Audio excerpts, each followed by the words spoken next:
Hello, my name is Catherine Lipsius, and I'm here today to talk to you about the biology major at University of Maryland Eastern Shore through the Department of Natural Resources and Sciences.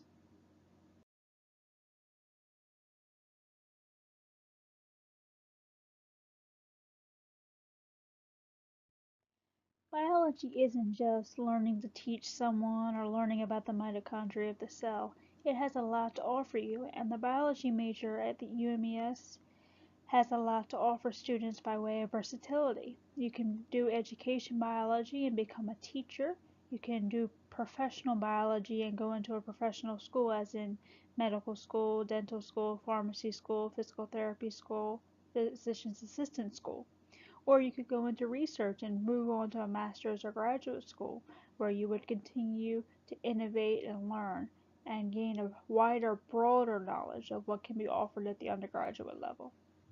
All in all, biology as a major and in general is very versatile, and at UMES you have the opportunity to choose from a wide selection.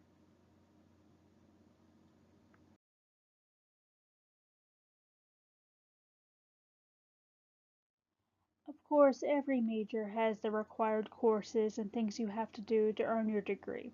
And like every major, there are core courses which everybody is expected to complete.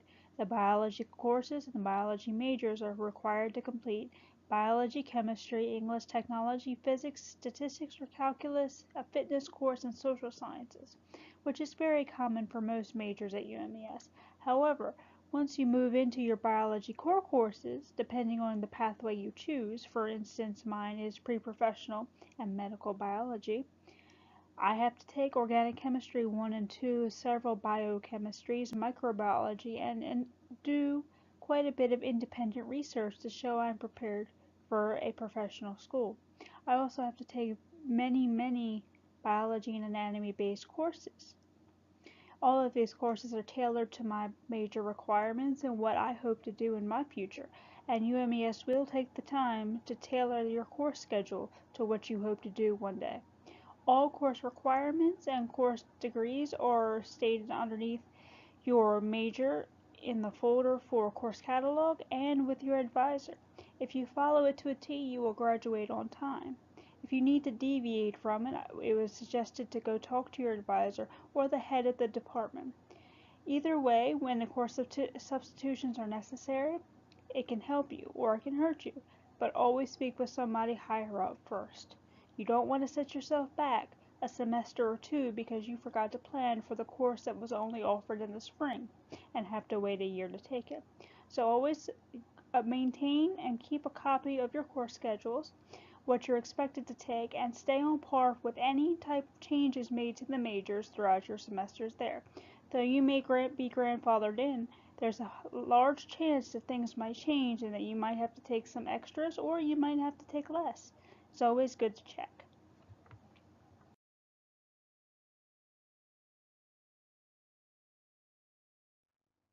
Everybody has their favorite teacher and everybody has those teachers they'd like to look out for, and I'm sure every one of you all will go to a different student and ask them, who should I take for this course? Every teacher has a different teaching style and every student has a different preference for that teaching style. And the one piece of advice I can give you is that when you choose an instructor, choose one that is tough but fair, as they're most likely to help you during a course. If you choose a teacher that is said to be quote unquote too easy, or a student brags and raves about how they make the class so easy, the likelihood of you learning anything in that course is slim to none, and it will not help you with your more advanced courses later on that require that base knowledge. Now, if they say, how is this teacher? And the student replies, well, the stuff's hard, but they're cool, they're nice, they help. That means the teacher is very strict, but they know what they're talking about, and the chances of you both passing that class and learning something are higher. In my experience, the teachers that have benefited me the most are Dr. Hearn in the general chemistry department, who made it her mission to make sure we had a solid ground for chemistry. Dr. Volkus, who is adamant about the different applications of chemistry and how it may be used, and Dr. Bell, who approaches biology in a different way. She uses the concepts in a way that makes you think and not just memorize the material.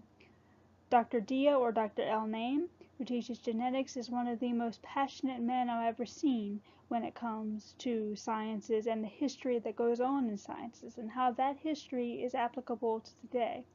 And Dr. May, who for all his intents and purposes is one of the most intelligent men I've ever seen, who knows his way around histology, is very accredited, and is well worth his career at UMES, and you will learn a wealth of information from all of these people if you take the time to learn from them.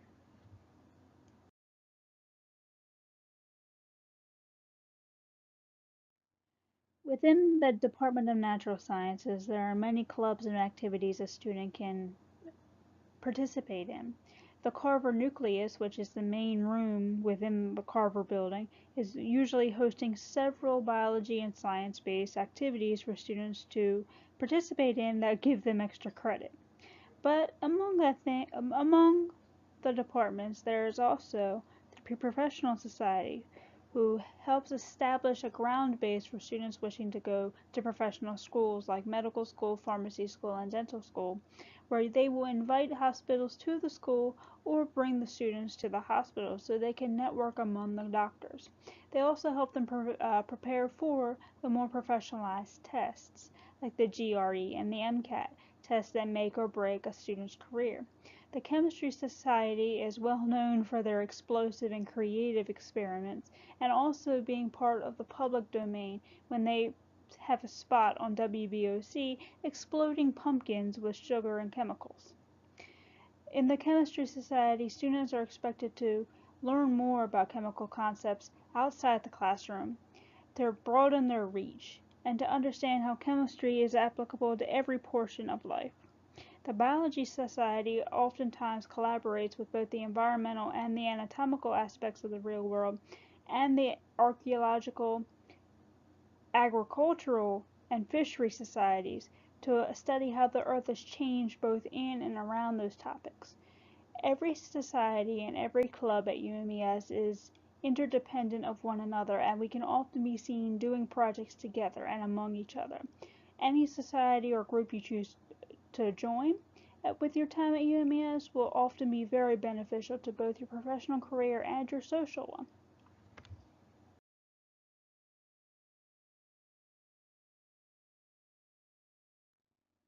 There are many career opportunities within the biology major. Once you graduate, you can become a teacher, become a doctor, clinical or research. You can do forensics as if you're in CSI. You can work in agriculture to help save our environment, to help reestablish farmland, and save the trees from unplanned developments.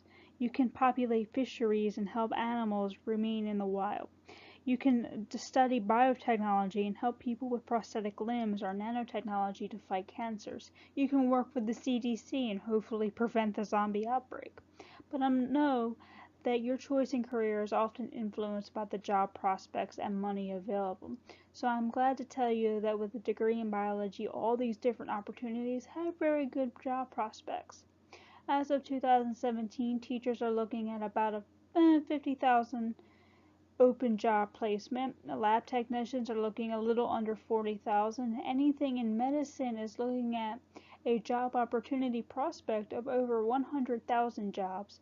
Agricultural inspectors and workers are looking at about 23,000 open jobs, and anything with fisheries and marines are just a little higher than that, at about 30,000 jobs available. Either way, the amount of career opportunities and prospects with the biology degree is more versatile and more grounding than most other specialized degrees. In this case, it is very helpful to remain general.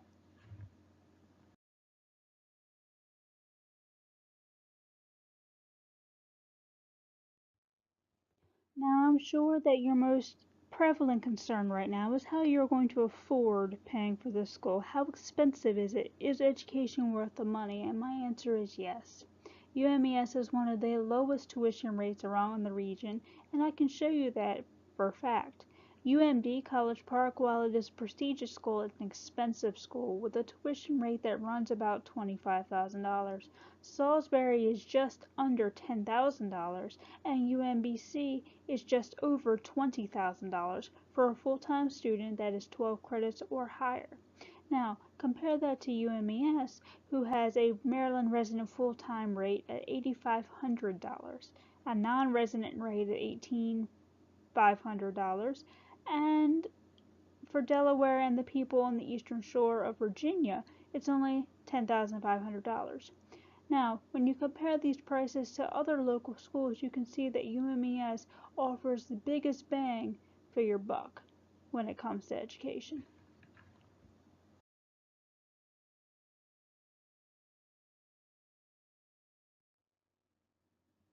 I'm sure you're wondering, after everything I've told you, why still would you choose UMES of all places to pursue your degree in biology? It's not just our low cost of attendance, but the fact that we help you pay for it anyway with our various financial help in FAFSA, the Federal Student Aid, scholarships, the honors program. We try to make it easier for you to get an education. We have multiple opportunities for research, as most of our professional teachers and assistant teachers are currently conducting research and are always looking for interns and volunteers to help them in the lab. Our variety of courses offered are slim to none for a school our size. We offer more courses and more bridge professional programs than just about any school in the region. We are local and centralized, meaning you know who's around you, you know what's offered, you know the jobs available. We know who you are, you know who we are, and they're not just a number to us. You're a person looking to get a degree, you're a person that wants to better their life, and that is why you should choose UMES to pursue your biology degree.